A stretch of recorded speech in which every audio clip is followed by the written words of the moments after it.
Hi అండి. చాలామందికి ఉక్సు పట్టి, కాజా పట్టి హైట్ అనేది ఎక్కువ తక్కువ వస్తూ ఉంటుంది కదా! అప్పుడు ఏం చేయాలంటే ఫస్ట్ కాజా పట్టి కుట్టిన తర్వాత దానిపైన ఉక్సు పట్టి పెట్టుకొని డాట్ అనేది కరెక్ట్‌గా వచ్చిందా లేదా, 2 డాట్లు ఒకే సైడ్‌కి వచ్చినాయా లేదా చెక్ చేసుకోవాలి. లేకపోతే కొంచెం ఒక స్టిచ్ వేసుకోవాలి.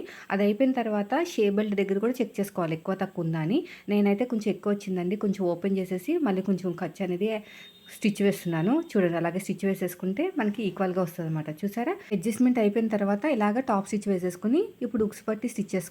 దీనికోసం 1½ ఇంచ్ తోటి, 1½ ఇంచ్ తోటి కాటన్ క్లాత్ మాత్రమే తీసుకోవాలి. చూసండి ఎంత కరెక్ట్‌గా వచ్చేసిందో. అలా రాకపోతేనే మీరు అడ్జస్ట్‌మెంట్ చేసుకోవాలి. అంతేకానీ మొత్తం బ్లౌజ్ అంతా కుట్టిన తర్వాత మాకు నెక్ దగ్గర కట్ చేసేస్తామంటే మనకి ఫినిషింగ్ పోతదనమాట. ఫిట్టింగ్ కూడా పోతది. 1½ ఇంచ్‌తో తీసేసుకొని పైనుంచి స్టిచ్ చేసుకోవాలండి. డాట్ వచ్చిన చోట చిన్న ఫ్రిల్ పెట్టుకొని ఎడ్జ్ దగ్గర చిన్న ఫోల్డ్ చేసుకొని డబుల్ ఫోల్డింగ్ చేసుకోవాలి. ఇలా చేయడం వల్ల క్లాత్ అంతా లోపలికెళ్ళిపోయి నీట్‌గా కనిపిస్తదనమాట. వీడియో నచ్చితే లైక్ చేయండి. ఫుల్ వీడియో ఉంది. ఈ 1 మినిట్‌లో అర్థం కాకపోతే ఫుల్ వీడియో చూడండి.